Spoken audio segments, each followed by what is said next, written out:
All right. A great way to start out the situation. It's on green now, but it was loading problem again. This is becoming a consistent problem, and now it's back on red. So I'm wondering if this is something to do with my OBS. So I might just have to figure out what is going on with OBS and something else, because it's like something, maybe it's like on the wrong stream, or maybe it's having trouble with the amount of video frame or something. I don't know. I'm going to have to check it out. I thought I had it on 1080p, which should be no problem, but all right. Well, welcome to Monday night. We've got a smaller crowd here for the night.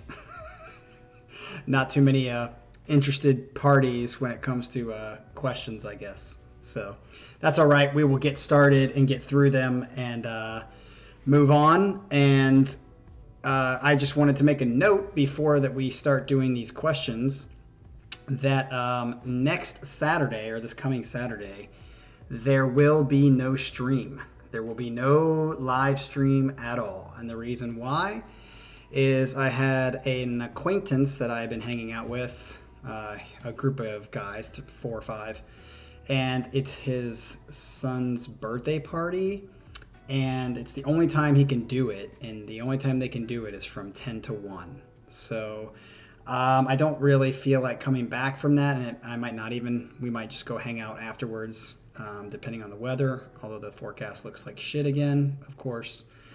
But we might just hang out and drink some beer or something like that. So I'm not going to be doing a stream on Saturday. So if you look on this page, you will see that there is one scheduled for Sunday, because we have 3 songs from a new subscriber or a new requester of a set, but it's not a full set. It was only 3 songs. His name is Andreas, and I haven't heard from him back. I asked if Saturday or Sunday would be better, or Monday, and I haven't heard back. So Andreas, if you're listening to this, I put you on Sunday because I can't do Saturday, and I'm guessing from your name, Karastavu or something, is that? It's definitely Eastern. Europe, Russia, I mean, I don't know exactly, but you're on a totally different time zone, I'm guessing, unless you just happen to be in the United States. And so I doubt Monday night would be good for you. So I'm guessing Sunday will hopefully be the best. So I'm hoping that works out. If not, Andreas, I wrote you an email. You need to respond back to me and let me know. And there are 2 songs from Hobo. Hobo is turning in 2 more songs. So 3 plus 2 equals 5. That's a perfect set. So we're going to combine those 2. That will be Sunday. And then right now we don't have anything for Monday. I will give you guys until Thursday to figure out what we will do for Monday, if anything at all. So, yeah, make sure that you do not show up on Saturday. And I'm completely jealous, Adrian, that it is 80 degrees there, because it has been, I feel like we got completely bamboozled by St. Patrick's Day, because St. Patrick's Day was like, I mean, you're talking March 14, 15, 16, 17, like that whole week was kind of like 60, mid 60s, upper 70s. I had a fire be a week and a half ago now, and sitting outside, and it was nice. And since that weekend, because Thursday was great, and then Friday came in like rain and crappy weather. Since that weekend, so it's been a week and a half, we have had complete shit weather. It's been cold, very cold. Like this whole weekend was like the beginning of January kind of weather. It was crazy. And I thought, oh, maybe that'll be the last cold of the year until, next fall. Nope, it's going to stay all the way through the weekend, of course, as of now. So it just sucks, because it's like, again, we can't have a weekend here. I think it's been, if you can't really count winter as a good weekend, but we have not had a good weekend at all this year. Every weekend, it's like the week we have a couple nice days. And March was actually really nice. The beginning of March was nice. February wasn't that bad. But when the weekend comes, it just turns to shit. It either rains, is windy as fuck, or raining more and cold. So, yeah, let's get into these questions. We actually had more than I thought, especially with the lack of time. And some of you asked some really good questions, and some people, like Baggins, asked a shit ton of questions that I'm probably not going to get to all of those. So it looks like, Adrian, you might be the only one here, dude. I haven't seen anybody else say it. So, Adrian, let's have a conversation with each other, brah. Yeah, you made some sets. Yeah, I can totally get it, man. With you getting the house, totally get it. And again, there's no need to ever say anything about doing sets or not doing sets. This is a whatever you want. Oh, Jason's here. So we got 2 people. It does say there are 2 people here. So I guess it's Jason and Adrian and myself. The 3 Musketeers are going to get through this set. Let's get to the background. I tried to make a little background so it wasn't just boring of me answering these questions. So this is a little bit of a drone footage. I just typed in drone footage and tried to figure it out from there. So, hey, Jason, totally understand, man. Again, I don't feel like you guys need to explain why you can't be turning in sets. Turn in sets when you can, and, if you can't, that's cool too. So, you have so many. Sweet, man. I'm looking forward to it because I told you I always tend to like your sets. So, all right, let's get into this first question. And this first question is, of course, from Mr. Baggins because he was the first one to ask. And I just picked out the first one at first. And then I just was like, I'm not going to do these individually because there were so many questions. So the first question he asks is, why did you decide to go teach in South Korea? I find it interesting that you spelled Korea with a C. At first, I thought you just was a mistype, but you did it again. So it's K, I guess, in English. So why did you decide to go to South Korea or go teach in South Korea? My guess is because cute Koreans. That's a good guess, but it's not at all true because honestly I had no idea about Korea before I went to Korea. Like zero. I didn't know. If you asked me where is it located, I probably would be able to get the peninsula on the map, but outside of that, I would have never known what the flag was. I didn't know what anything Korean was. So to make a long story short, the reason I went to Korea is I got divorced, which I've told many of you was very unexpected. And when I got divorced, I was 33 at the time. And I was like, holy shit, like not expecting to be single at 33. And I had several friends that had traveled across the seas and had one friend at the time who went down to Guatemala and Nicaragua and lived there for 2 years studying Spanish. I had another friend who lived in Cambodia for some time. So I had friends that had lived in different cultures for some amount of time. And whenever they came back, I just noticed that that experience completely changed their worldview, the way they viewed life in general. And so I remember always saying, if I get a chance to do that, I will do that. And when I got divorced unexpectedly, it was kind of obviously a shitty situation, but it was now is a chance for me to do some other culture experience and live there. My plan was 3 to 5 years, and I didn't really care where I was going to go. I was just I know I need to go somewhere for 3 to 5 years because if I don't do it now, I'm never going to do it. So at that point, I made a decision to go somewhere, and I started looking, and I looked at Peru because I know you could teach there, and I had teaching background. I looked at Japan because Japan was a big country at the time for English teachers. And I had met a Korean guy through a meetup, actually. And he was like, you should definitely go to Korea. And I was like, why Korea? I don't even know anything about Korea. And he's like, because they have so many English teachers there. And I was like, really? So I sent applications to all 3.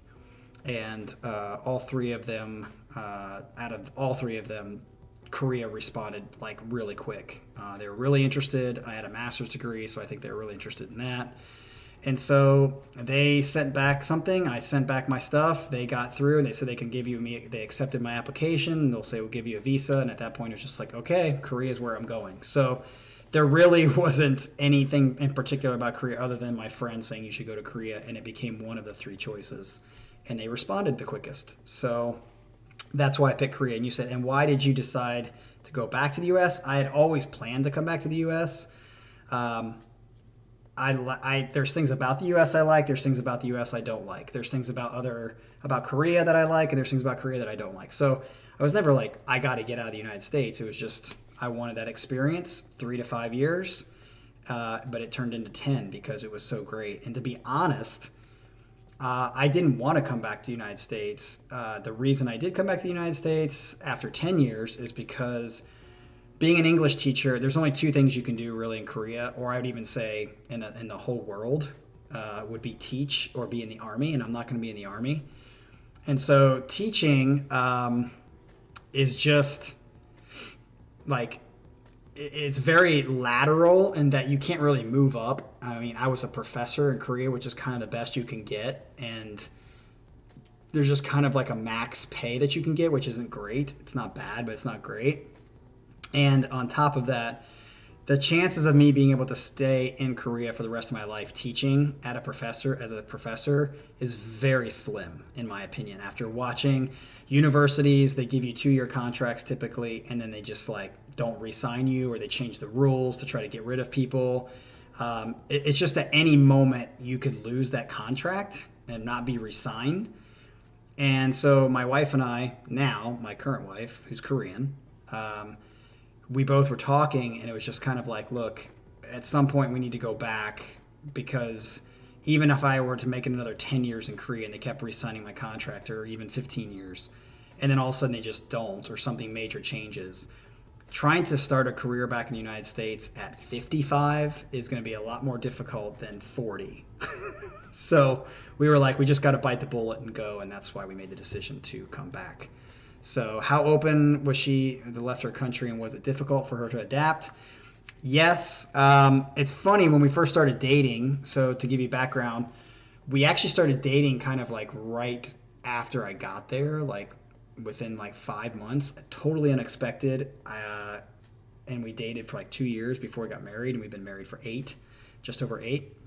So pretty much my whole time in Korea I was with her.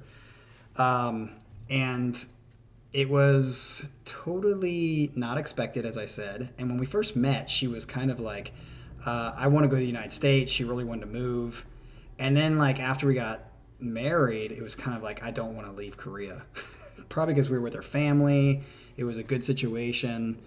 And so when we decided to move back, it was, I don't think she really wanted to. I didn't want to. So we both didn't really want to. We just kind of knew we had to. And we made a decision about 2 years before moving back. And when we decided to move back, we both talked about how difficult it was going to be for her to be here. Koreans are particularly bad, especially Korean girls are particularly bad at living in other cultures. They're not very social, especially with strangers. They don't trust strangers. They don't even trust people outside of their blood family in Korea, even if they're Koreans.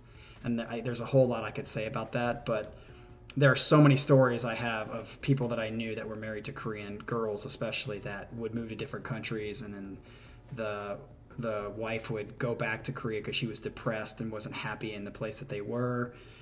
Like the first time would be like 3 months as a visit, and then she'd come back, and then they'd be 6 months as a visit like a year later, and then it just was like they were visiting Korea more than they were living in the other culture, and then it just divorced.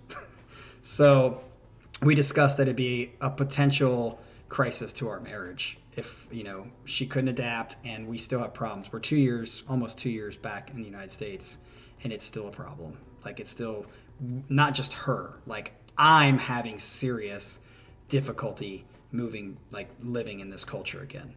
They call it reverse culture shock, and they say sometimes coming back to your own culture is almost harder than when it was going to that culture in the first place, and that's definitely true for me.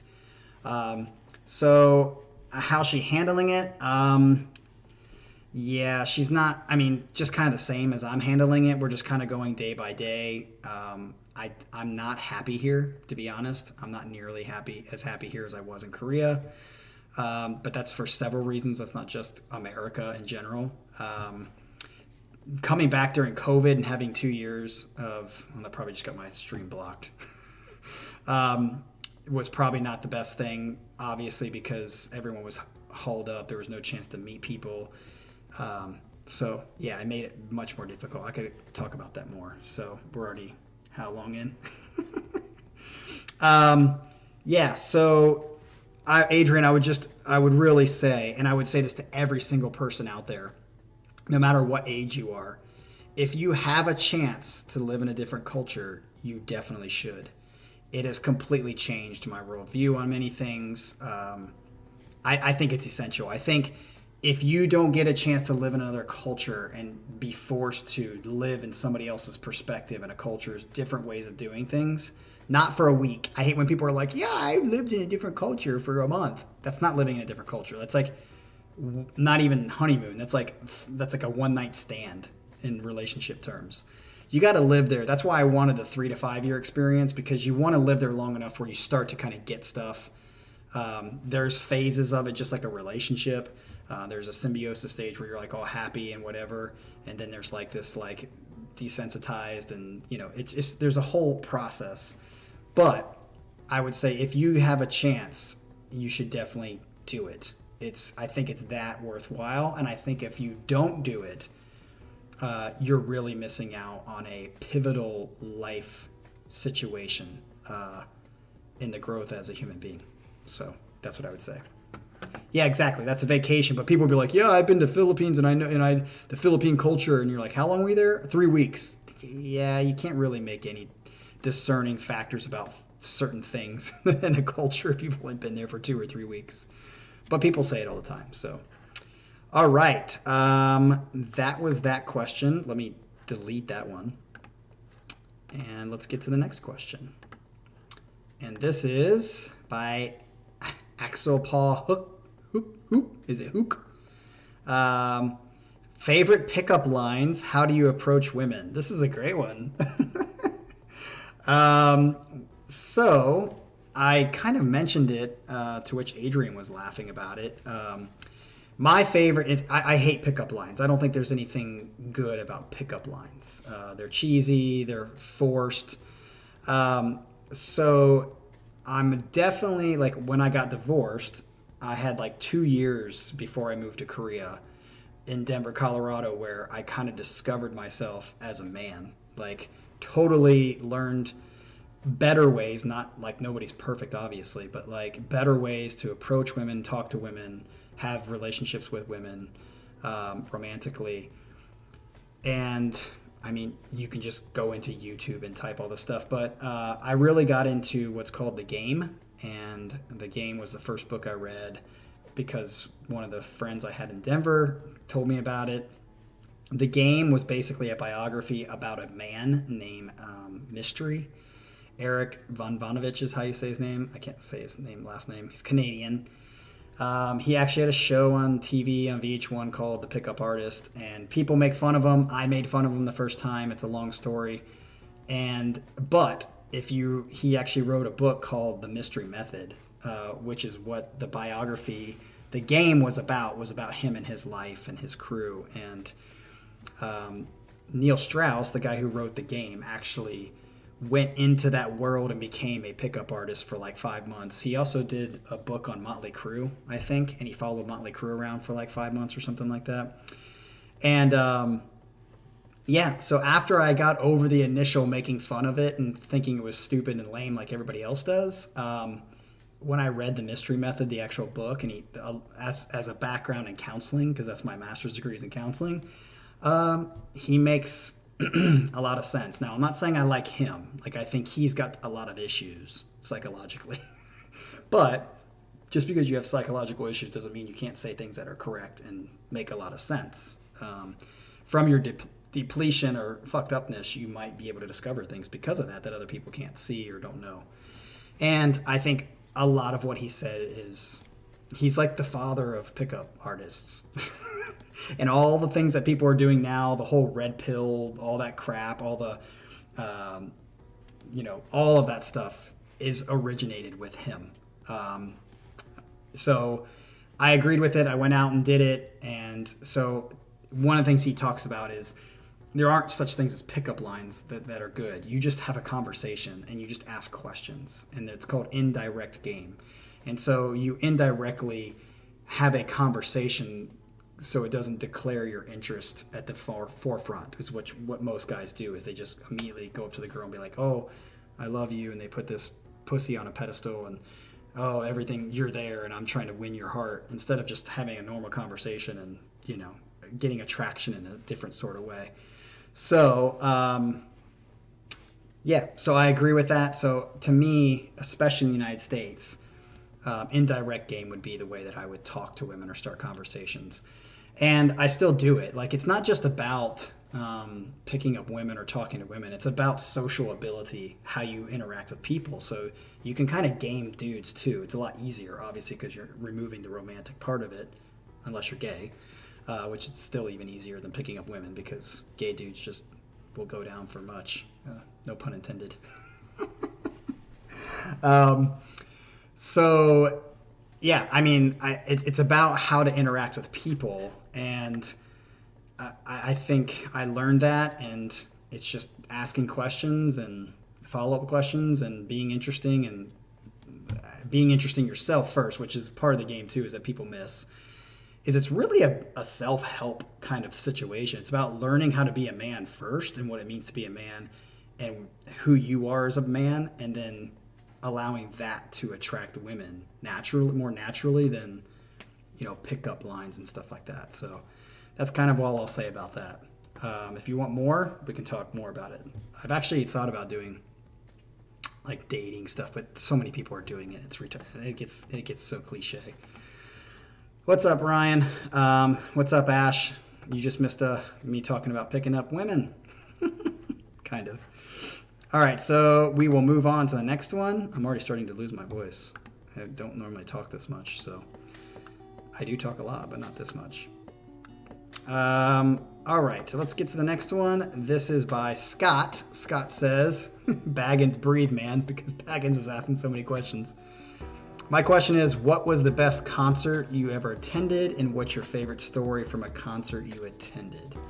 Well, I'll be honest and upfront. I'm not a concert person. I have honestly not been to many concerts, because to me, listening to a CD and the music itself is always going to be, I want to say, better. It's kind of like watching football. Like, going to a football game, there's like the energy of it and stuff like that. That's cool, but that's a whole different situation. But if I want to watch a football game, I don't want to go to the game. Watching it on TV is way better, in my opinion. I feel the same, like a similar sense about concerts. Like, the reason I went to concerts, honestly, I would say 90% of the concerts I've been to are Dream Theater, because I've been to 15 Dream Theater concerts or more.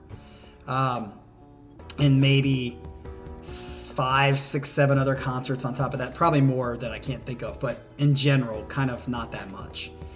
And I go to the Dream Theater concerts because I want to see them pull off live what they do in the video or in their songs. Like, the technical prowess of what they do, I just wanted to see them actually pull that off live, because it's just like a God experience for me. So if I'm going to I don't know, I don't see myself going to a concert to just feel the energy, although I have, because I do that with the Hoodoo Soul Band, which is that Columbus funk band I told you about that's in Columbus. They also pull off technical crazy stuff too, so in a different sort of way. So that's just kind of me. I just don't go to a lot of concerts. So that being said, obviously, probably my favorite concert experience is a Dream Theater concert. My first one was 1994 at the Newport Music Hall here in Columbus, Ohio, when I was in high school. I had just started following Dream Theater, and they were on their Awake tour for the Awake album. And we saw them with my drummer from my band and the guitarist from my band. The three of us went. We drove down there. I'll never forget listening and the guitarist we were borrowing his parents' car. That shows you we were 16 years old. And it was an Astro van. We were all in the Astro van driving down, or it was an Aerostar. I'm sorry, an Aerostar. My dad had an Astro van. the Aerostar van, and we were listening to "We Built This City." We built this city, like on our way down there, and I'll never forget that, the three of us singing "We Built This City" on our way down to listen to Dream Theater. That's one. The second one was I saw them in Chicago for the Metropolis 2 tour, and it was, I think that is the pinnacle of Dream Theater for their albums. It was just amazing. And I will never forget standing in line, and I stood in line freezing cold. Like, it was so cold in Chicago. It was in March. And I just remember standing in line because I wanted to get up front because it was general admission. And the closer you are, the up front when you're standing in line, you're going to get on the rail to be right in front of Petrucci or whatever, which is what I wanted to do. So I waited in line, and I will never forget, there's obviously, all Dream Theater fans are just dudes, at least especially back then. I'm sure there's a few more girls in it now. But it was all dudes, and they're all like computer nerdy guys, you know. And I remember like this like group of younger people walking by the line, and they were like, "Hey, who's playing?" And one of the guys in line was like, "Britney Spears." And it just was a really good comeback to that, because you could see the confusion of like the people who asked the question. They were like, "Britney Spears," and it was like all older dudes, like in their 40s and up, and the few young people that were all just computer guitar musician retards. And so when they asked, "Who are you here to see? Who's playing?" and they were like, "Britney Spears," it was I think it was quite a good line. So that's my funny experience from that. So, all right, let's remove that question. And let's get to the next question. Let me catch up on what some of you are saying. Yes, it is about the energy. I agree. Which is why I loved, because I would say, Leprous is not the most technical of bands, but like the energy of that concert was really, really good. It's just that I haven't gone to a ton of them, and there's no bands that I've really liked enough to be like, I gotta go see them. Extreme was really good, but they also do some pretty technical stuff, especially Nuno. So I saw them in Seoul, which was crazy. What did you say? The Elad singer of the... Oh yeah, actually, I heard about that he broke his legs or something like that. So I guess they're just instrumental now. So, yes, all balding middle-aged guys is exactly what it was. Yes, I did see him do Leprous, and yes, yeah, Arrow, you did. I heard that. I actually was like, "Oh, it's Arrow!" That was awesome. Yeah, glad you got him to do it, and he loved it. He definitely was like, "This is unique. This is different," because it is. All right, let's move on to the next question. Reactions for you, man. Where'd you go? You were around for a couple weeks and then you took off, my man. Did you go see Dream Theater? I'm sure you probably did. What'd you think? I didn't really get to hear your thoughts, did I? You said, "Why do you think progressive music hits you so well? And will we ever see your wife in a HodgePodge?" I'll answer the first question. Probably not. She's pretty shy, especially with this stuff. She doesn't really care about this kind of music. Like, she likes ILO, a couple songs from ILO. Coalescence is like her favorite song. But outside of that, like even Leprous, she liked it, but she didn't love it or anything. Like I think it was kind of like a non-factor in her life. She liked the experience of the concert more than anything, I think, than the music itself. So she's just... And her English is like intermediate, so a lot of Koreans' English is better than they think it is, and so they do this loop where they think their English is so bad and they're perfectionists that they get in their own heads, which makes them worse. So if she got in front of the camera and she was trying to speak English, she'd probably be worse because she'd get fucked up in her head, and then she'd get all shy, and then she'd get all embarrassed, and that would just cause this loop of like not knowing what to say. So I don't think she'd be interested. No. So as far as why does progressive music hit me, I think my personality, probably like a lot of your personalities, I like balance. I've said it a lot. Balance is a big deal for me.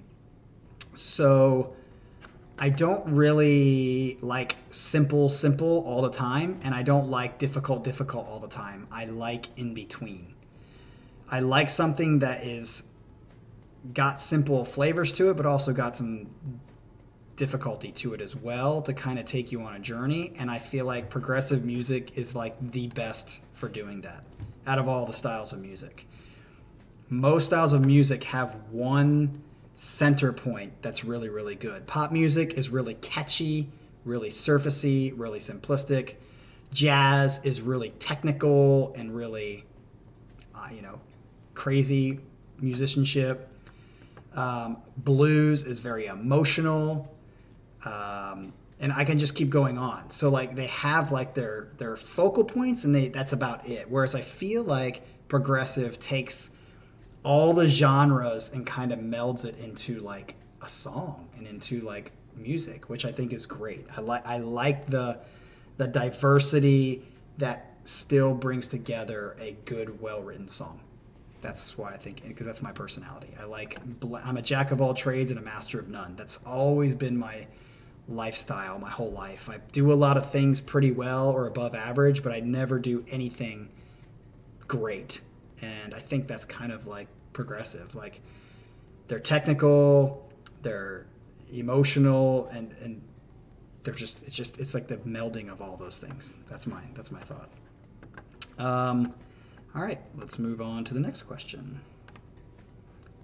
Yeah, Ryan never asked me a question. Come on, man. This is back to Baggins. We already did the first one, so let's get to the second one. He says, why did you decide... Oh, we already did that.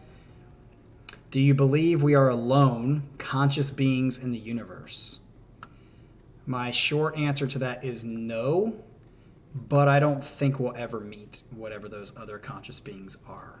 I think the universe is too vast, too big, and if it does ever happen, it's definitely not going to be in my lifetime. I don't think we'll ever meet whatever, but I do think that there is other life out there somewhere in the universe. I would even say I really believe in simulation theory, that this is a simulation and that there's other simulations going on as well. Which goes into the next one. Do you believe in some sort of superior being, God or equivalent, that would have created the universe? The answer is yes. I am kind of atheist agnostic in that way. Not atheist in the popular definition that there is no God, but atheist as in not theist. I believe there is a God, but we don't know what it is. I don't know if it has personality. It definitely has personality to some degree, but I would believe in it at the moment. I would believe in a deistic sort of God, a God that created everything. I don't know if it's a he, she, it. Doesn't matter. I think it's above gender. It created gender. It's everything that's not created, but all of creation is like an image of it, of that God, and it just kind of sits. It doesn't like interact with the world. It has laws. It created laws. It created all this stuff. I do think that it's a basic philosophical principle that people try to say they've debunked, but it just doesn't make any sense how you've debunked something that is seen. It's the Watchmaker Theory. Everything that we ever see has a creator. So whatever creation, there's a creator. So it comes from something. So like a watch came from someone who created the watch. So there's a creation and then there's a creator in everything. Shoes, clothes. So it just makes logical sense to me that even though we don't know what it is and we can't define it and all that other stuff, there was a creator to creation. It just seems very, very logical. The idea that this just kind of happened by chance is the most retarded thing I've ever heard in my life, and I don't know how people can even think that. All right, we'll get back to some endless sore questions, but we'll get on to the next question from there. All right. Okay, Jeff, we'll just answer your first one. Yeah, he forgot to get some halftime in there. What is your favorite song, 7 to 8 minutes, except for Epics, by Dream Theater? What are your other favorites in the range of lifting shadows off a dream. This is really hard, but I did make a video of this that's on the channel that lists my top 20 Dream Theater songs. So if you really want to know, my first song, if it's considered a song, is Change of Seasons, but that's the only epic. The other ones, like Lifting Shadows Off a Dream, are not very long. They're within that 7 to 8, 10-minute range. If I were to say right off the top of my head, outside of Lifting Shadows Off a Dream, it's probably going to be Trial of Tears, which is 11 minutes, so that's not really fair. That's kind of an epic. Or I would say Blind Faith. Blind Faith is definitely in that 7 to 10 minute range. It's just fucking amazing. It's got everything. It's got runs, it's got melody, it starts slow, has beautiful chorus. So Blind Faith is probably that answer to that. All right, we'll save your next questions for later. Let me delete this. Get to the next one. That is Adrian. All right, Adrian. Adrian, what do you do for a living? I think you said you work for Honda, but what is your position in the company? Yes, I work for Honda. The main Honda plant is about 30 miles outside of Columbus in a small town called Marysville, Ohio. And I am a business analyst. But that can mean many things. So I particularly got hired with my teaching background because they have what's called new hire orientation. So all these people, like, there's a ton of workers at Marysville. I mean, it's an auto plant, but so you have like the manufacturers who work on the line and they make the cars. And then there's the business units that support the line. There are 3 major business units at the time, although next week it's changing. There are 3 major business units that support the line in planning and strategy. And then you have like commodities that are like the parts, kind of like the body that works just on the body. Then you have the function of the car, and then you have the appearance of the car. And they like talk to suppliers. They get suppliers to get parts for the cars, and they have to work on that. My job is threefold. I basically work on my main function of my job is to do like new hire orientations. So every other week. So this week I don't have an orientation. Next week I have 3 days, Monday, Tuesday, Wednesday. It's like a 3-day, 2.5-day orientation. If you get hired into Honda, you have to take this orientation, and we introduce you to the business units, what the 3 business units are. So I work with the other main business unit leaders like me for the orientation. And we just, basically do activities, exercises, give them information about what their life is going to be like at Honda, like the core values of Honda as a company. We give them a plant tour so they can see what the plant's like. I had never seen, it was fucking amazing the first time I ever saw Honda plant. Like, it's out of control how amazing the design of a plant is. I'm more kind of like shocked by the people who designed the plant to work and function the way it functions. So just to give you an idea, a Honda Accord, which is the main kind of car for Honda, it's like their prime bread and butter. The Honda Accord, it starts out in the plant as this big roll of steel. It's just like a roll. It's fucking huge. And as a roll of steel, it gets put on, the line. And about 7 to 8 hours later, it's a full functioning Honda Accord. Like, it drives off the line as a full functioning Honda Accord. Starts out as this big roll of steel, turns into a full functioning Honda Accord in 7 to 8 hours. And basically, you do a plant tour with a guide, and they show you each step of the way. It goes through stamping department, then it goes through, paint department, then it goes through, it's absolutely incredible. It's a modern miracle of human ingenuity. It's the best way I can describe it. So we have them do that, and so it's a 2.5-day kind of, and I lead that orientation. I teach it. I do most of the presentation of it. I had to come up with ideas to try to make it interesting instead of them just sitting there, because when I went through it, it was fucking boring as hell. It was so boring. So as a teacher in my background, I put some things in to make it way more interesting and interactive for them. that's the main part of my job. And then the other part, I work on manpower. So like I'm trying to like actually go through hiring. I don't hire the people, but for my particular business unit, I have to see who's leaving, who's coming in, where they need to go, make sure that they're set up correctly when they come in, and then get them ready for the new hire orientation for their start date. Then the other part of my job is to do, so we have co-ops. It's basically like an internship for engineers that are studying engineering or something like that. They come in for like 3 months or 6 month co-ops. And basically Honda goes into universities, and we just had it like 2 weeks ago in February. I'm sorry, I guess a month ago now, where they have career fairs at universities, and at these universities, Honda's one of the booths there, and students come in who have to do co-ops, and they sign up and they interview to do a co-op at Honda.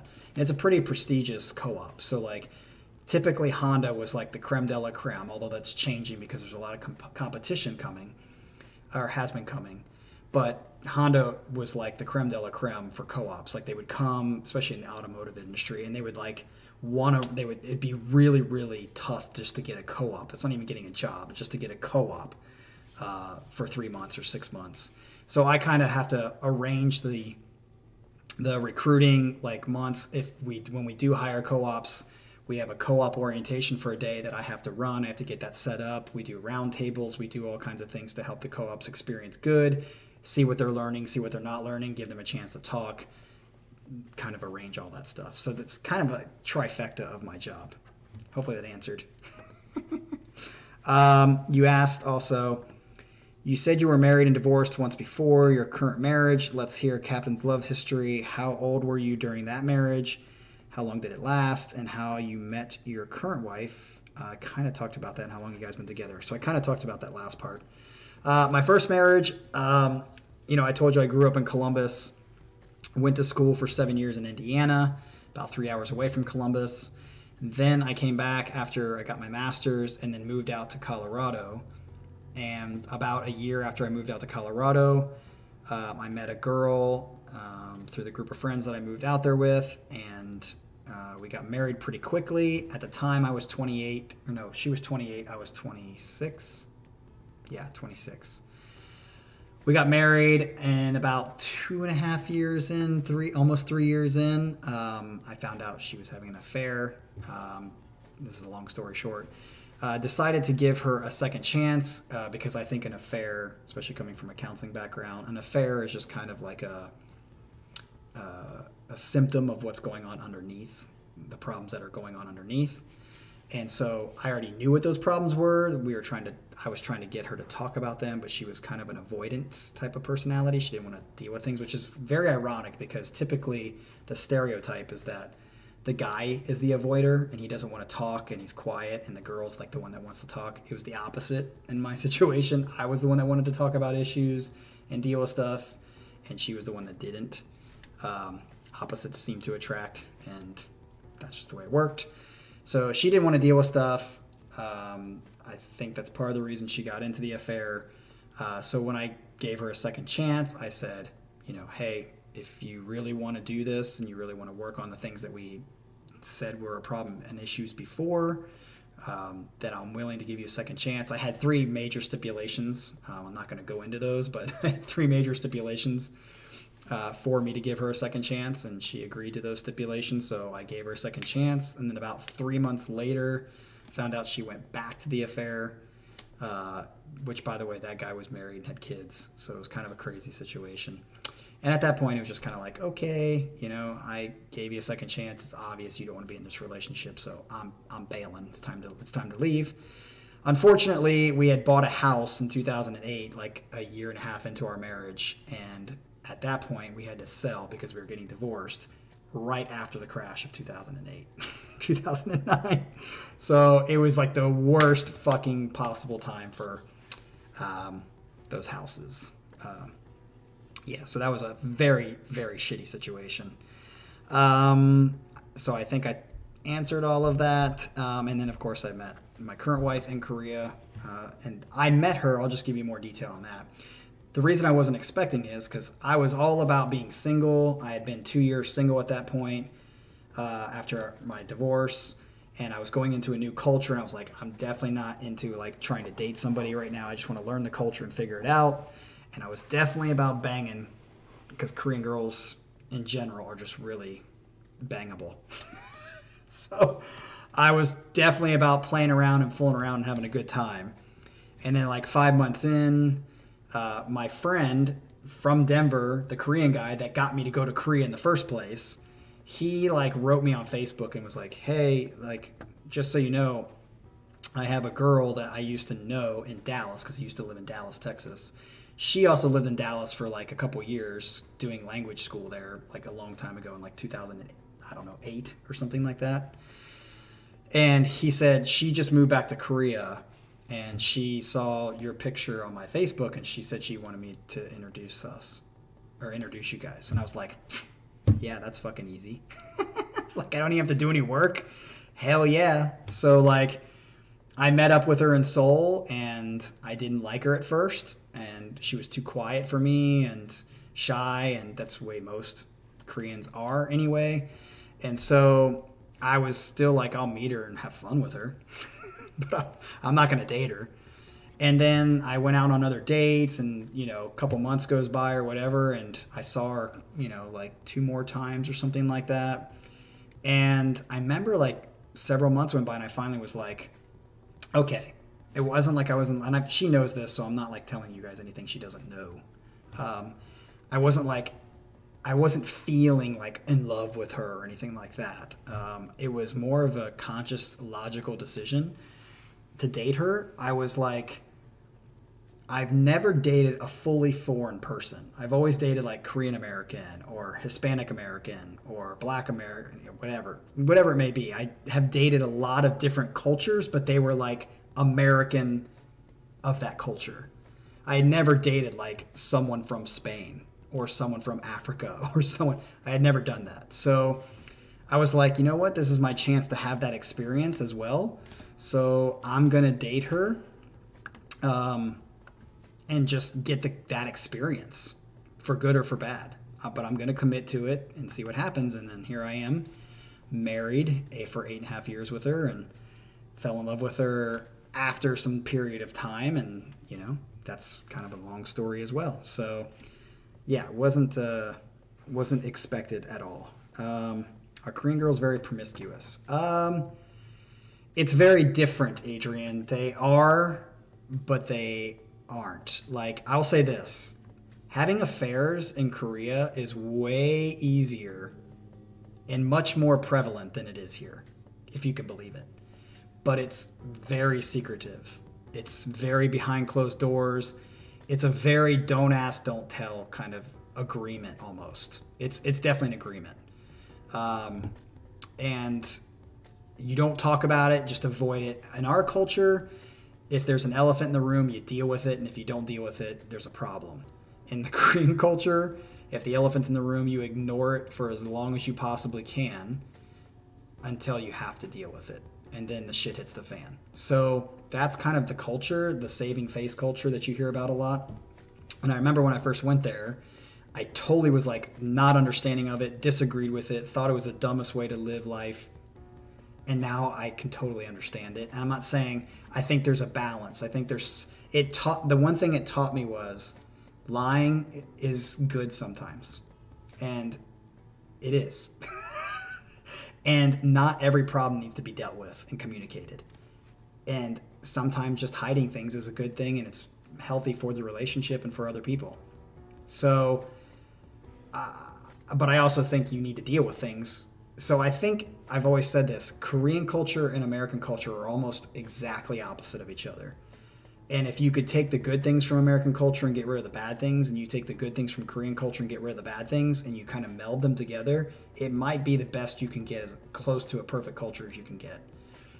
And so there's a lot of good things about both that kind of, if you can take the middle part of both of those, I think there's a lot of healthiness to that. And that's a lot of what it taught me. So Korean girls are promiscuous, but in a very different way. And the game, As I was talking about earlier, in America, indirect game is really good. Direct game is terrible. Going up to a girl and be like, "You're so beautiful, I needed to talk to you."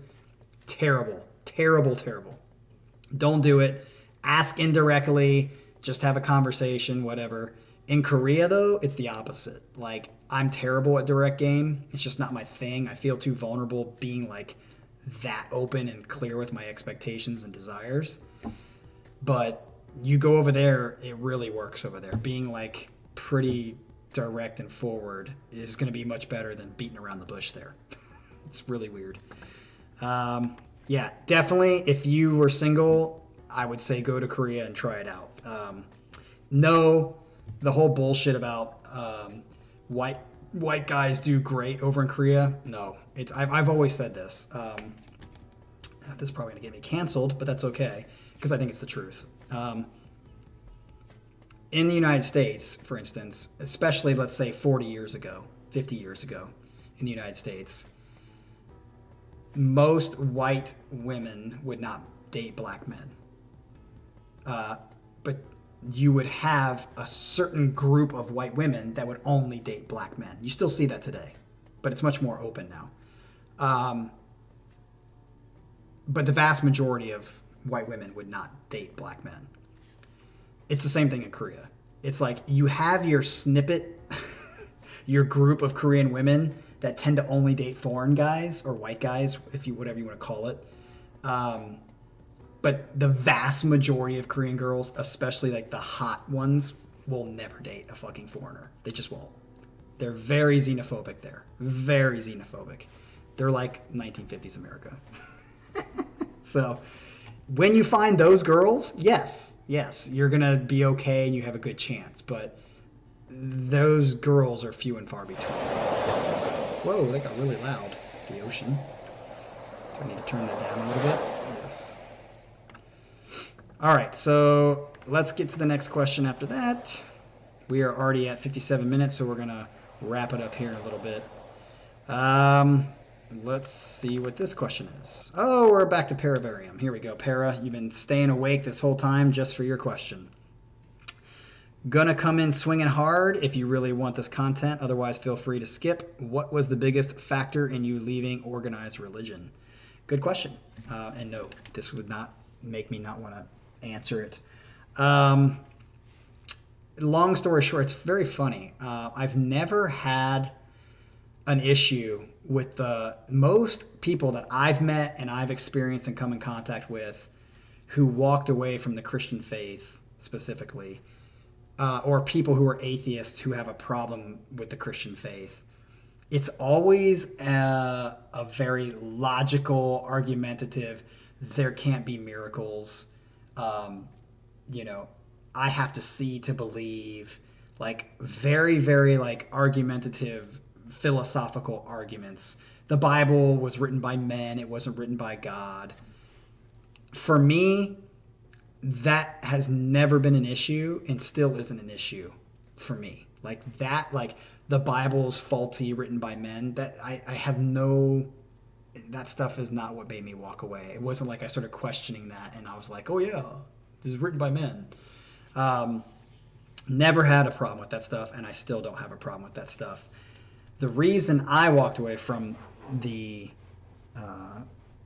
faith, so to speak, is that it was a very relational decision. So I really realized after the group of people that I moved out to Denver with to start a church, we went there to start a church because we were all kind of not happy with the way church was done, because church is a farce, church is full of shit, it's just fake. It's not what the church is supposed to be biblically, which is supposed to be a family. So we were kind of like wanting that kind of, we were all desiring that kind of relationship, which again, if you guys go to my other videos in Captain's Counseling Corner, which is a playlist on my channel, I have videos, which many of you have seen, about relationships, what I think friendship should be, i.e. relationships, family. So when that kind of fell apart and then my marriage fell apart, I really started questioning like relational aspects of God. And what I basically realized was like, everything in my life I have more of a relationship with than to God. And God of the Bible has not shown up once. Even like I'm not saying I want him to show up all the time, but there's got to be some sort of interaction. Even when I pray, I'm thinking in my head what God is saying back to me. He's not actually saying anything back to me. I have to think about what he says about from what I've read from the Bible and what he says in the Bible. So there was like no interaction whatsoever. Like I have more interaction, more of a relationship with this computer than I do with God. I can actually touch the computer. I can actually smell it when it's hot. None of that. So God, right now as we speak, at best is a deist. At best. So basically, it's kind of like God wants us to live our life a certain way, or, have a relationship, do certain things to gain that relationship with him, yet he doesn't give anything back, or I don't see him giving anything back. So I'm still not against God being real or Jesus being real. I'm not against that. I'm not like it can't happen. But I'm at a point where, for the last 10 years now, where until you show up, God, I'm not giving up things in my life. Show up. When you show up, then I'll maybe get back into it. But you got to show up. You can't ask for all of this devotion from me and you give nothing. Like you don't even give a sound or a touch or any of the five senses. And I'm not saying you got to come back Jesus-wise every single day of my life, but there's got to be something. And then, of course, that begs the question: if he did come back, would I believe it's him? I don't know. See, I don't know. But I do know this: I have no interaction with God, and I've had no relationship with God. So because of that, it's a relational issue I have. So until I can have some sort of interaction with God, and that's different than what everybody experiences that they say is God. Like, oh, I was like hurting and the wind blew and I felt that it was God's breath. Lots of people feel that. There are people that have cancer, that cancer's gone away and it was a miracle, that were believers and non-believers. So there's nothing different about the experience of a Christian that there is of people who are not Christian, of any interaction with God. So unless you believe in speaking in tongues and people who believe that they have the Holy Spirit come upon them in fire, I don't believe that. I've never had that experience. So hopefully that answers your question, Para. It's a relational problem. It's not a philosophical problem, if that makes sense. Like if I had interaction with God, like I have interaction with my wife or whatever, then the other stuff comes along and makes sense. But without that relationship, the other stuff doesn't make sense to me. Or I'm not willing to buy into it. So yeah. I mean, there's got to be some relationship. And at this point, there is no relationship. Okay, we'll go for a couple. I'm trying to get through these quicker now. I feel bad for the people who are at the end. Let's see who's next. Matt Main, my question is, how many of the guys in the normal chats do you know in person, if any? Goose egg. I don't know any of them. I did meet Kelly, who doesn't ever come to the chats, but she does watch the content. I met Kelly and her brother at the Lepers concert, and we talk every once in a while because they are in Kentucky. And so they sometimes come up here. And yeah. So they're from Knoxville, and they sometimes come up for Dream Theater concerts, for Lepers concert. I think they're going to the Haken concert, so I'll probably meet them then. But that's the only people I've even met from the chat. Everybody else is in different places. Adrian's in Oklahoma, Para's in California, JBB's in whatever you call it, Canada, but I don't know which province. I forget which province. I think she's near Toronto, right? So yeah. I don't know anyone personally, but I would, as I've said on the channel, at some point, if there's like the stars align and we can, or at least a few of us or several of us can somehow meet at the same concert, I think that'd be great. I'm totally down for that. So, all right, Matt Main, hopefully that answered your question. Let's move on to the next one. Let's get another Baggins one in here. He says, did you travel elsewhere than U.S. and Korea in your life for tourism or vacations? Yes. Been to Canada, obviously, several times. Been to Mexico several times. But once I moved to Korea, it was just like great because everything was so much closer as far as traveling is concerned. So I went to Spain, which is not really that closer than from here. But I went to Spain. My honeymoon was in New Zealand. So I went to actually Hobbit Town, which was really great. So I saw the Lord of the Rings Hobbit Town, the Shire. Went to Japan several times because it's like a 2-hour flight. I went to the Philippines the most because it was so cheap. Round trip ticket was $125 sometimes. And I would go to Boracay, which was like the third best, most visited beach in the world or something like that in 2015 or 16. Went there 4 times. Went to Vietnam, Nha Trang. Went to Thailand. Went to Hong Kong. So I went to several places. Yeah, it was great. That was the one thing I loved about, and because I was a professor and I wasn't working half the year, it was just easy for me to travel. It was great. So I went to tons and tons of places. All right, Adrian, peace out. Maybe you'll watch this later. I'll keep answering these and try to get them all answered. Who's next? Jeff's second question. As a drummer, who is your main influence? How did you come to drumming? Obviously, Mike Portnoy is my main influence, although I'm not good enough to be that good. Like, that takes some serious... I think we're stopped here. It says not receiving enough video. Maybe we'll do a part 2 of this because there are still several questions. Maybe I'll do an impromptu live chat sometime soon. How about that? Because a lot of people are leaving. We'll answer this one. So as a drummer, like I said, I'm not a drummer. I play drums. I think it's an insult for me to call myself a drummer, as is many other people. I've said this many times. It's an insult, I think, for people to call themselves a drummer, guitarist, or whatever when they just do it kind of on the side for fun, which is what I do. A jack of all trades, a master of none. I think I'm pretty proficient in drums as far as like the average drummer who doesn't like go to school for it or doesn't make it like a wannabe profession. I think I'm pretty good. But in that context, in the context of actual drummers, I'm not even close. I can't do stuff that, but Portnoy is definitely a main influence. And then I love Tower of Power. Garibaldi is just awesome. But again, I'm not good enough to play that stuff that he plays.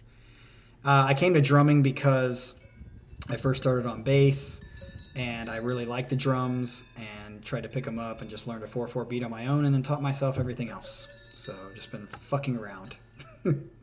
All right, let's go to the next one. We're almost there, people. Just get through these. All right, Manuel Romero says, hey, I have 2 questions here. Besides prog, and that includes rock and metal, which is your favorite genre, and can you recommend us 3 artists? So I would say my favorite genre outside of metal and prog, or rock, would be funk and soul. So funk and soul, my favorite band is Tower of Power and Earth, Wind, and Fire, which would be kind of on the cusp of R&B more than it is. But I think it's soul. But it'd be R&B and soul versus funk and soul. So definitely go listen to Tower of Power. Tower of Power is really good. The Meters are fucking awesome. And of course, Earth, Wind, and Fire, if you don't know them, you should go listen to them because they have some great music. And then I would say blues. Blues is another favorite of mine because it just has such great feeling and passion and emotion to it. So outside of that, and I would also throw in a cappella there. A cappella music, if it's really good. Take 6. I've played them on the channel before. Take 6 to me is one of the most talented a cappella singers to ever come out. It's just like gospel / funk and soul R&B that is very unique in the way that it's composed. So it's actually not cheesy. Like, you got like the barbershop quartets that are just like your white guys that are really it's just cheesy. It's still good, but it's cheesy. It's the same thing with like Manhattan Transfer, who Take Six also toured with. I like Manhattan Transfer, but it's jazz. It's like straight jazz, which can be cheesy. But Take Six is just very, very cool, and they write very unique songs. So tell us more about the group you were in Korea. Yes, I started it. I wanted to start a funk and soul band because funk and soul is almost non-existent in Korea. It's like all indie rock and shit, or K-pop. Punk rock is what they play a lot. So I was like, man, I really want to start funk and soul because I've played funk and soul. And I love listening to it and playing it. So it's my favorite style to play because it's just groove oriented. I noticed that this is this media source. Let's start it over. There we go. So yeah, I just was like, let's start a band. So I kind of knew, like, put a posting like on Craigslist there, and had someone respond, and kind of started the band, and we just started playing. We played for like 2.5 years together, 3 years, and then it kind of broke apart because the singer left. Which it's for me, for funk and soul, the hardest part, like any other band, is to find a good singer that can sing. So that's what happened. Yeah, it's very few and far between. Para, you will not find. Although Dream Theater goes to Korea and they have a big following in Korea, so I think there's a famous guitarist on YouTube. I can't remember his name, who plays guitar, and he's really, really good. He loves Dream Theater, and he plays a lot of Dream Theater covers on there. So they're very popular there, and so there's a lot of technical stuff that happens there, but it's a very small niche. Most of it's indie. Like if you go to a club, it's just shit. It's just shit music. But yeah. All right, let's get to question. Where are we? Okay. Let's delete this one and go to the next one so you guys can see it. Let's go back to a Baggins one. Baggins, we've already answered some of yours. Where were we at? What was your motivation to start a YouTube channel? I think I've said it on here several times. It was to discover more music because, like I said, I pretty much knew Dream Theater, and Dream Theater was like my main band, and then I would like a few other bands here and there, but I just didn't know a lot of bands other than what was on the radio, and the very famous bands. So it was to discover a bunch of bands, and I have received that tenfold. I mean, 3 bands in my top, tied for number 1, Leprous, Haken, and Caligula's Horse. Soen. I mean, you got all these fucking awesome bands that I've discovered because of it. So it's actually come to fruition what I wanted. So it's been great. I'll do one more. Do you plan to have kids one of these days? Not at the moment. We are both 43 years old, so we're getting kind of, I'm okay, but obviously women getting past 40, your level of risk of having complications goes up quite a bit. So if we're going to do it, we better do it soon, but there's no plan to do it, so no. And if we didn't have kids, I think I would be okay with it, but if we did, I just want to make sure I have the funds. I think I make pretty good money, enough money. I just don't know how people, and there's so many people that make less money, like half the amount of money that I have, that have like 3 and 4 kids. That just terrifies me. I'm like, I don't know how you do it. How you have 3 kids, like pastors of churches who literally make nothing, have like 4 and 5 kids. I'm like, how do you possibly do that? So I think I'm just a little bit nervous. I think I'm very scared of not having the financial means to take it. I know I would be able to, but that's what I've been worried about. So no plans yet, but if it happens, it happens. I think I'll be a good dad if it does happen, and I'll do my best. All right, let's go to 2 more questions outside of Baggins. All right, so number 3 for, oh wait, let me delete that. living 10 years in South Korea, has it changed the way you see life, society, your own country? What did it bring to you professionally, personally, except for a wife? Yeah, I kind of talked about this earlier. It just made me realize that the things that I thought were like stamps of how you should live your life, always tell the truth, always be direct, always, there's no place for dishonesty and lying. I've completely changed on that. And I thought it took me a good 2 or 3 years, my first 2 or 3 years in Korea, to understand a different way of living life like that. But it makes a lot of sense in a lot of ways in certain circumstances. And I think it changed me in the way that I just saw that other people live a different way, and it's good. I'm a pretty open person, and I deal with change, even though I don't like change like everybody else. I think I deal with change pretty well. So yeah, it changed me in that way. It changed a lot of my perspective on why people do what they do and what you should do and why you should do it. So not completely. I mean, there's still things that I obviously hold on to. And again, I think there just has to be a balance, an ebb and flow, and you have to weigh everything out and make the best decision you can, and then live with the consequences, regardless of what your decision is. So it just opened up the doors of more variables in considering the kind of decisions that I make, if that makes sense. I'll answer your last one. Can you say you have friends according to the detailed definition you brought up in your videos, which I'm going to plug again? If you have not watched those videos, go to playlists on my channel, Captain's Counseling Corner, and I have got a whole series about my view of relationships and the way relationships should be and what they ought to be, in my opinion.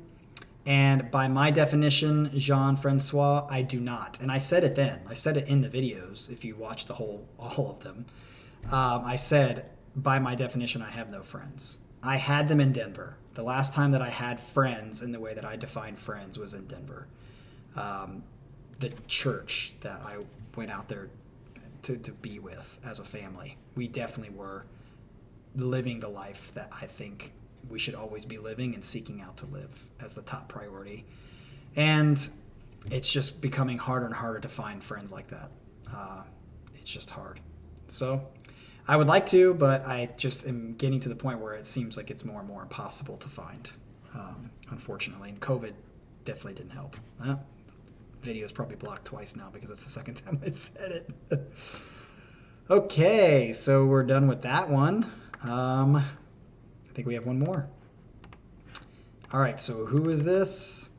Oh, that's the one we just did. So we'll do one more or two more Baggins ones, and then we will wrap this up. So let's see. Baggins says, do you own paper Magic cards, and have you ever tried the Commander format? No, I have not tried the Commander format, and yes, I have 3 decks. I have a blue deck, a white and red deck, and a blue and red deck mix. So yes, I have 3 decks. They're all old. I don't know the new. I haven't played it in a long time. I tend to find that I would love to find people who are not too serious about it. Again, I'm a jack of all trades and master of none. I like to do it as for fun. And I would love to find somebody who's not going to kill me in 3 turns because their deck is so awesome. I mean, to me, 90% of the game is you building the deck. So if people actually take real hard time building their deck to make it amazing, I'm going to be dead and not be able to stop it. That's no fun to play that game. I want to play a game like old school game before people got really, really into it. So yes, I do have it. Do you have a favorite brand for beer?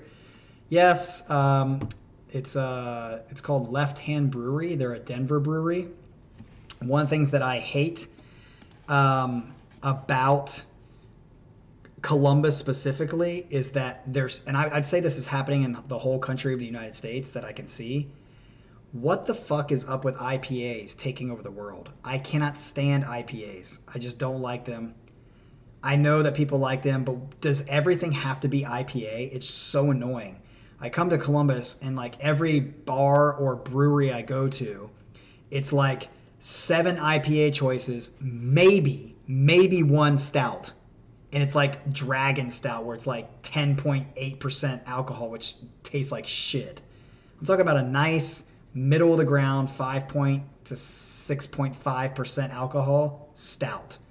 It's good, like a peanut butter stout, which that's what I loved about Colorado. Colorado had all these breweries, and a lot of what they had was darker beer choices as well as the lighter beer choices. So there is a brewery out there called Left Hand Brewery, and it's literally a picture of like a hand. It's red with a white background. They make a bunch of stouts. They have the Nitro Stout, which is good, but it's not my favorite. They have a seasonal one called Peanut Butter Nitro Stout, and it's just so fucking good. I have one in the refrigerator. Actually, it's making me want to go drink one right now, but I'm not going to.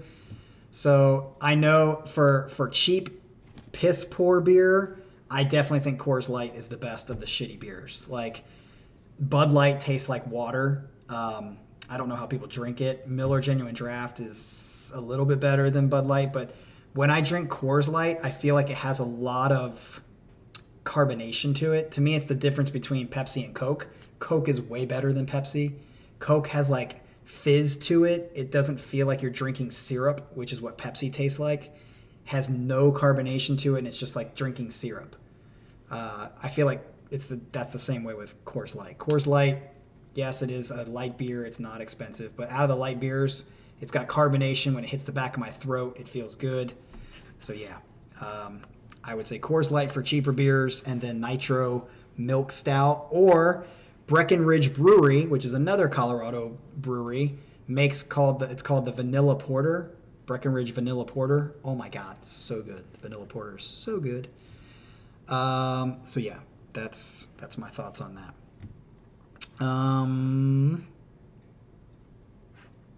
What are your favorite meals? Steak and potatoes, baby. Give me a nice steak and I'll be happy. Give me a baked potato and I'm happy. Do you consider yourself an introvert, extrovert? What do you think? I'm not an extreme extrovert. I love alone time. I need my alone time, but I definitely get like energy from being with people. I think 80% of our life should be with people and 20% of it should be without people. Are you interested into politics, and would you say you're more of the left or right? I fucking absolutely hate politics, and I don't give a shit about left or right. I think it's interesting sometimes to talk about philosophy, politics stuff. But no, do I ever spend time? I think voting, I haven't voted since I was 18. I never will vote again unless something completely changes, because I actually think by voting, not only do I not vote because I don't think it makes a difference, I actually think when you buy into voting, you actually contribute to the problem, which is the same problem that Israel had with God in the Old Testament, is that you want a king, you want this figure so that you don't have to take responsibility yourself. In my opinion, anything that's changed the world for good, so Martin Luther King Jr., Gandhi, Jesus, they didn't have politics. They wanted to get away from politics because politics just ruins shit. It fucks everything up. So no, I hate the politics. You sometimes talk about trying to achieve a balance or middle ground in everything. Is there something about your personality or life that you think you are more on the extreme and would have to find better balance? That's a great question. That is a great question. Something that I'm extreme in. I mean, I think that I'm extreme when it comes to relationships when you compare it to how other people view relationships. But I don't consider it really extreme. And I think I'm pretty balanced in that I feel like I have the one side. I have the one side not by choice, but because by force. But if I had the other side, I feel like I would be good at being balanced at it. I'd have to think about that more. But I feel like I'm a pretty balanced person in most areas of life. But it'd be interested to hear maybe my friends disagree with, my old friends, because I don't have any friends, disagree with that or not. So yeah. Let's do one more and then we'll be done. Let's pick one. I'm going to pick one of them. About the HodgePodges feeling obligated. No, typically I don't feel obligated. I guess sometimes I feel more like doing it than other times, but I never feel obligated. Like, oh God, I gotta do this HodgePodge.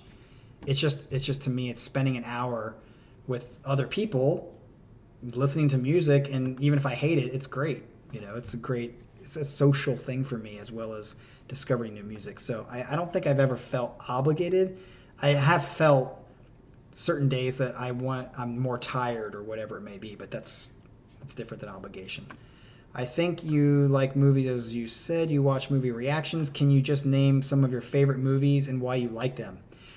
As far as reactions is concerned, favorite movies would be Dead Poet Society, Good Will Hunting. One that a lot of people don't know about is Color Purple. The Color Purple, I cannot stop fucking crying at the end. It's so good. Let's see, what else? Forrest Gump is really good. Obviously, one of the better movies. Back to the Future movies. I like watching people's reaction to these. So there's a guy that's watching Game of Thrones right now. He's almost finished. His name is I never remember their names. It's like some sort of animal. He's got glasses. His girlfriend joins him sometimes, but most of the time it's him by himself. He's fun to watch in Game of Thrones. He's wrapping it up. Who else? There's a girl named Cassie. She's cute. She's funny. She's so innocent and so girly that it's fun to watch her reactions to stuff because she's just so genuine. She's so like a little girl, even though she's an adult and has kids, I think, and is married too. So I like watching those people. And sometimes I just type in, Good Will Hunting reactions to see people's reaction to it because I forget that, like, there is whole generations of kids that have never even heard of that movie, which just blows me away, Let's see.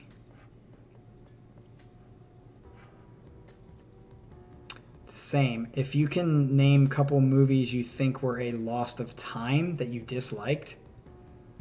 You know what? I didn't like, what is that movie with Robin Williams where it's in the colors, What Dreams May Come? I thought that was retarded. I know that like a lot of people just loved it. I remember the first or second time I saw Eternal Sunshine of the Spotless Mind. I thought that was like dumb. I didn't get it. I thought that was a waste of time. I don't really watch a ton of movies. I just kind of stick with the movies that I know, kind of like bands as well.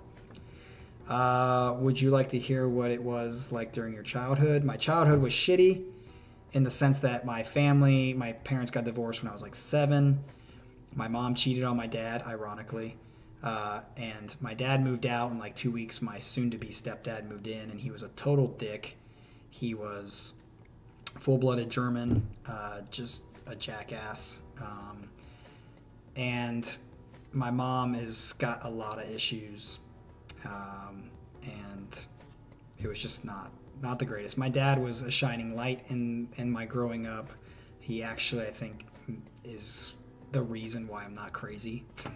It's my dad. And yeah, it just was tough. I had to grow up very early. I was very independent, had to take care of myself from a very, very early age. But there were some perks to that. I got arrested twice when I was in middle school and high school. So I was a very delinquent kid. I wouldn't call myself like a violent kid. I think because of my dad, I never went down the violent route where I like hurt things or people, but I definitely did damage, like delinquent sort of things. Like I got arrested for blowing up a porta potty with a works bomb when I was in high school, and we did like tons and tons of damage to houses and cars and like people's things, like possessions. I did the whole shit on the door thing. Like I took my dog's shit and put it into a paper bag, put it on someone's doorstep and lit it on fire. So it was like this big fire, knocked on the door, and they came out and stomped on it, and they were like, got shit all over their feet. That actually worked. So I was just a delinquent sort of kind of fucker growing up. Favorite book? I used to read a lot more than I do now. I never read anymore. I just think it's better to discuss things. But my favorite book would have to be like probably Wild at Heart by John Eldredge. It's a Christian book, so you're probably not going to like it if you don't have any if you hate Christianity kind of stuff. But I think if you can look past the Christian stuff, the God stuff, it's one of the best counseling books ever about being a man. If you're a girl and you think, well, that doesn't affect me, I think it helps you to understand men. So it's a great, great book. It's called Wild at Heart by John Eldredge. Can you share funny anecdotes in your life that when you remember them, it makes you laugh and smile? Shit. There's too many of them. Shit. I'll share one, and this will be a good way to end it. We're at 1 hour and 30 minutes. Anecdote.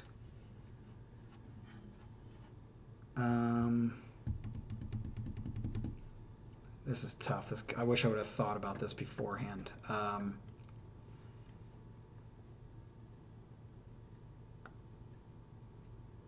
Makes you laugh and smile.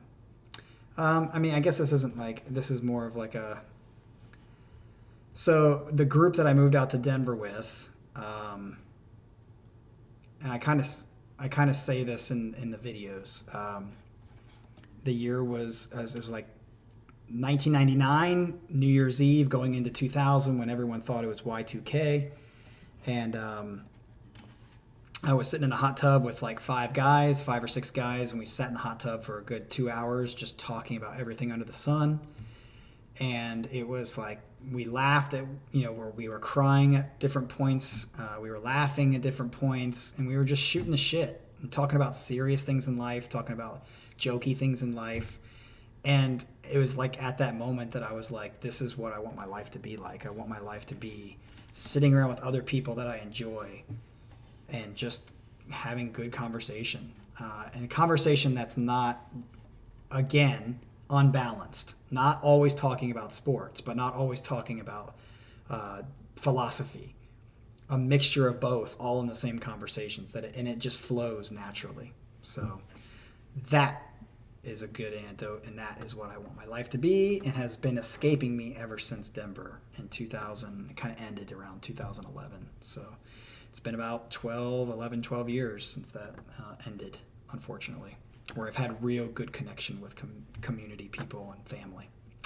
And it's turning red, so it looks like we're about to die anyway. All right, let's end it there, and thank you all for sticking around. Went much longer than I thought it was going to go, but we will. Remember, see you on Sunday. Saturday I will not be here because I will be going to a birthday party for somebody, and it was only from 10 to 1, so I didn't really have a choice. So I will see you guys on Sunday. Andreas, if you get to this point, please write me back the email that I sent you. All right, you guys have a great one. Maybe we'll do a question and answer again in maybe 6 or 7 months.